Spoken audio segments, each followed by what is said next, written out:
Jack Valet, one of the most famous UFO researchers to have ever been, recently went on the Joe Rogan podcast. It's not his first time going on, but this time was pretty good because Jack Valet showed up with some gifts. Now, if you're not familiar with who Jacques Vallée is, again, he's a very well-established UFO researcher who a character was based on him in Close Encounters of the Third Kind, that Steven Spielberg movie, and he's just, thoroughly involved in the UFO community. He's well-respected. He's written so many books, throwing out so many theories and speculations and about the phenomena that a lot of people reference a lot of times. So if you haven't heard of Jacques Vallée already, you're about to learn a little bit about him today. So again, he went on the Joe Rogan podcast and brought some gifts.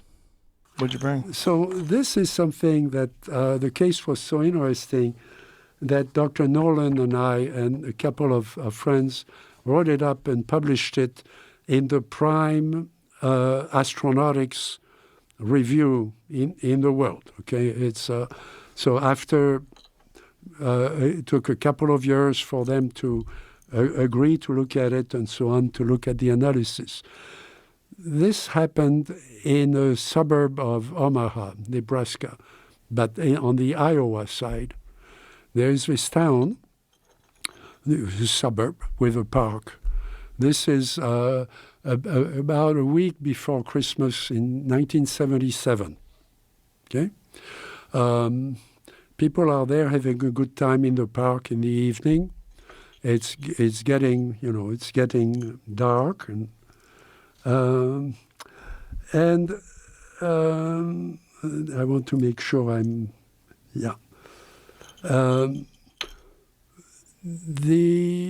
they see something in the sky that looks like one of those boxes there. It looks like a round box with lights around it, and the lights are going around, sort of, and it's pretty high, and it's flying over the town. Now, pay attention to that part of the story because that will come into play later in the video, right? He's claiming that there's a park with a bunch of people in it that witnessed this, right, at night. Just remember that. A bunch of people in this park at night. So just remember those facts. Again, that will come into play later.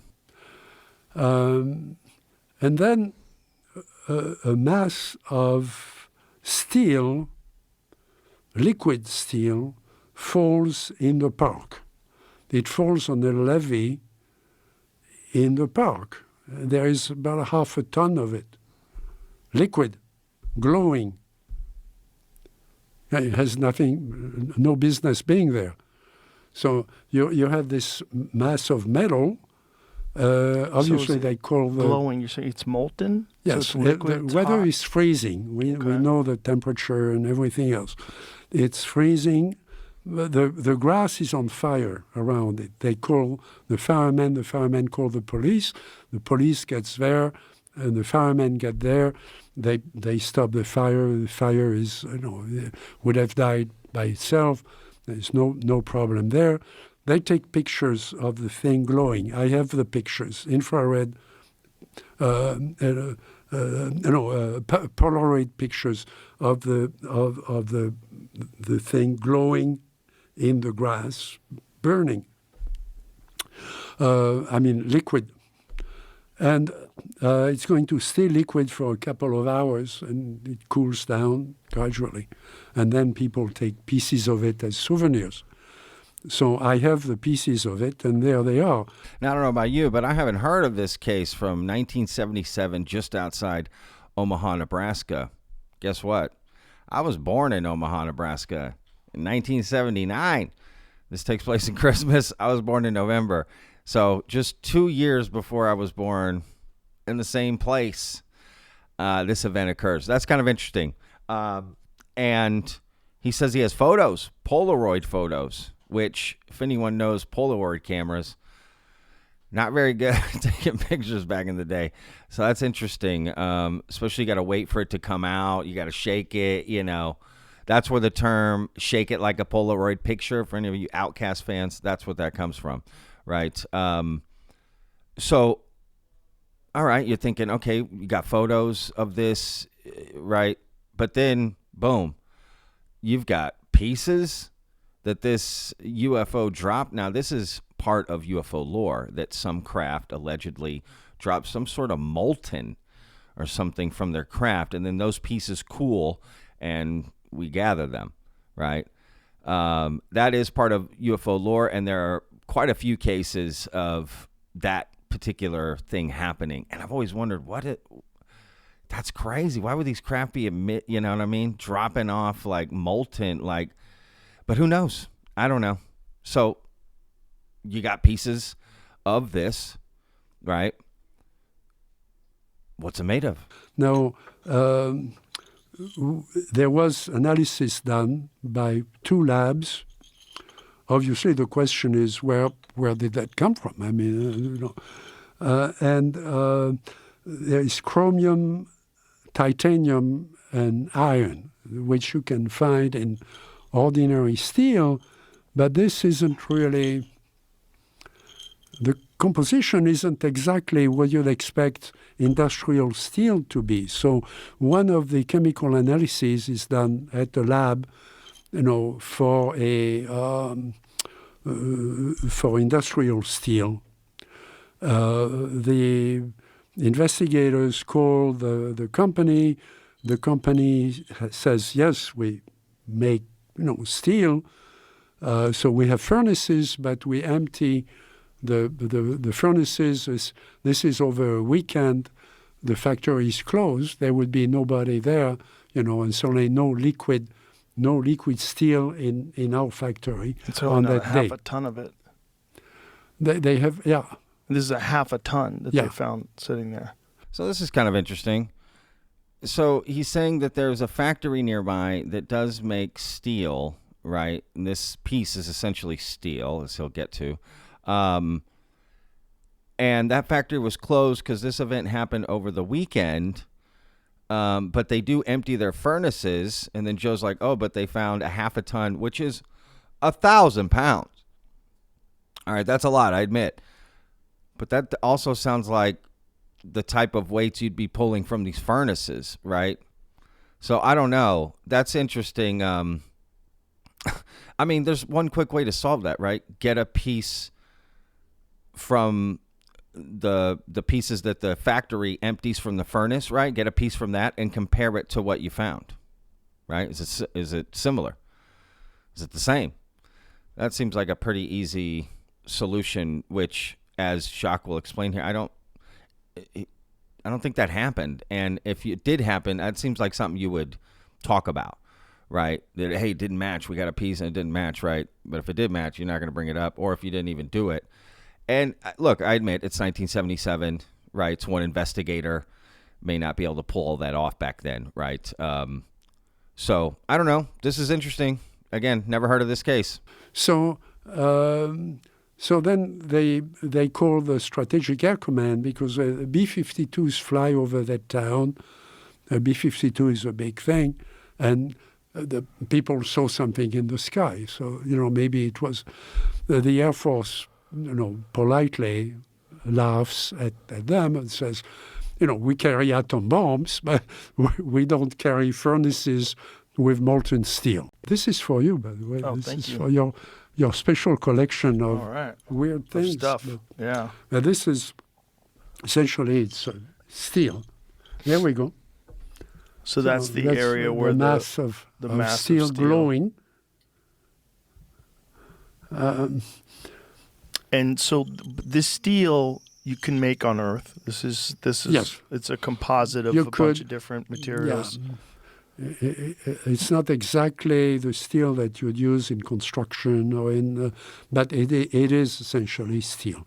And so I gave my samples to to Stanford so that we could redo the analysis. And not the chemical analysis, but the isotope analysis. So Dr. Nolan and I took it to the lab. Dr. Nolan had 2 series of instruments that could do the analysis. We did both, and we confirmed essentially this. So there was no special change in the isotope ratios. If there was, that would indicate that somebody had manipulated the isotopes, which is not a hoax. Then you know for sure it's not a hoax, because Right. that's high caliber scientific laboratory work, and you need special instrument experts to interpret it. All right, so he gives Joe Rogan a piece of it, which, first of all, I want to have a piece of alleged, UFO molten lava or metal or whatever it is for my collection. That would be nice. So Jacques Vallée talks about this, gives a piece, shows a piece, right, to Joe Rogan. They kind of look at it. And again, I had said earlier in the video, I never heard of this case, right? Omaha, 1977. Well, it turns out it's actually, if you look online for the case, because it did, it's stated as an Iowa case, right? Council Bluffs, Iowa, 1977, December 17th. And I've got a little more information about this case, right? This is a presentation that I found on YouTube from a gentleman that works for MUFON, okay? Kind of an older presentation talking about this case. Take a look. Now this one happened right in Council Bluffs in 1977. This is, if you read a lot of stuff by Jacques Vallée or some of his stuff, he talks about this case a lot. These two pieces that you see on here, I have actual possession of the metal. I'd like to get it re-examined, and I'm working on trying to figure that out on how to get that done. There was absolutely no question about what happened in Council Bluffs on the night of December 17, 1977. A UFO ejected molten metal onto the ground. While most of America was sitting down for the evening sitcoms, Mike and Chris Moore, who were each 24 at the time, were driving to Mike's mother's home in Council Bluffs. About a half mile ahead, just above the treetops, they saw a glowing red ball falling toward Big Lake Park. It hit the ground in the city of Gilbert's Pond in Big Lake, where the Missouri River, across the Missouri River from Eppley Airfield. And when onlookers arrived, the impact point was on a small levee. They found a 4-inch thick mass of molten red-orange metal covering the frozen ground, about 16 feet from the road. The metal mass was still glowing 15 minutes later when Mike Moore's father, Assistant Fire Chief Jack Moore, arrived. And after the metal had cooled, Robert Allen, a local astronomer, collected samples. Part of roughly a 40-pound slab went to the U.S. Air Force Foreign Technology Division at Wright-Patterson, and a portion went to the Ames Laboratory at Iowa State University. The Air Force never made its analysis public, but it was later assured local authorities that re-entering the spacecraft debris does not impact the Earth's surface in a molten state. In this report, Ames Laboratory Director Robert S. Hansen ruled out a meteor. Samples were also taken to nearby Griffith Pipe Company in Council Bluffs and the Ames Library, and the metal turned out to be disappointingly ordinary. Now, the first analysis, the analysis they did do at the time, essentially looks like just slag, iron and stuff on it. It's magnetic. I've done other tests on it, but yeah, these pieces were actually gathered up by MUFON investigators in '77. That some Nebraska investigators came over to Iowa and gathered up the samples and had kept those. And how could you dump that much molten metal into a levee half a football field away from tracks? You know, they estimated it weighed about 1,000 pounds worth of metal and stuff. And actually, it was actually seen dropping from what people thought maybe was a craft. Now, there was only like one witness to that, so we're not sure if it actually happened that way or not. All right, what's interesting here is, again, Greg Anderson here, who is the state director of MUFON, giving this presentation, talking about this case, right, in Council Bluffs, Iowa. What's interesting about it is he talks about the one witness, right, one witness that saw allegedly a craft dripping this, right. He says, like, they're not even sure, that's what actually happened, right? It's not that reliable of a witness, essentially. Right, which is interesting because why go through all of the work of studying these pieces if that part of the story isn't more compelling, right? One guy being like, I saw some stuff drip, maybe I saw crap, and then you go find dump of slag essentially that he says, right? So I don't know. I just think if you can't make the base part of the story that connects it to a UFO, why even study the metals? Even if it is weird that they found a ton or a half a ton lying in some creek bed or whatever it was, right? Okay. And then they're like, oh, it's a mile from the tracks. He means railroad tracks, right? Which is like exactly how you would carry something that big, right? So maybe it was just a train that stopped and dumped it off. I mean, I don't know. I'm just speculating. I'm just saying, if the base story of the UFO, right, of the craft dripping it isn't that reliable, why go through all the work of studying these metals, right, and then presenting it on Joe Rogan? I don't know. Just diving deeper into this, right? And maybe there's stuff Jacques knows that this guy, Greg, doesn't know. But it's just interesting to hear his presentation of it, because that was a presentation taken, or a clip taken from a presentation where he made of several Iowa UFO events, right, and encounters. So I don't know. It sounds a lot more mundane the way this other gentleman, Greg, put it, as opposed to Jacques Vallée, right? So I don't know. To each their own, I guess. Look, you have something, you can study it, look at it, but studying it and looking at it, but not being able to connect it to the crap, it kind of doesn't matter at that point about that metal. Right, essentially. So I think the base story needs to be a little more compelling and stronger before you start studying all the things around it. But, whatever. I mean, to each their own, right, at the end of the day, to study this stuff. So, I'm just sitting here in the studio talking on the internet, what I mean? So, but clearly it meant something to Jack to share that and, for him to give a piece to Joe Rogan. Anyway, check out the full interview on Joe Rogan. Love Jacques Vallée's stuff, his books. Check him out again if you don't know already.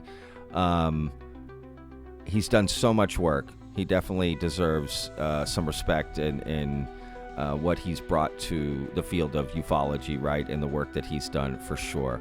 And yeah, check out the interview. Joe Rogan. We'll see you guys in the next video, y'all. Remember, every day is a gift, y'all. Peace.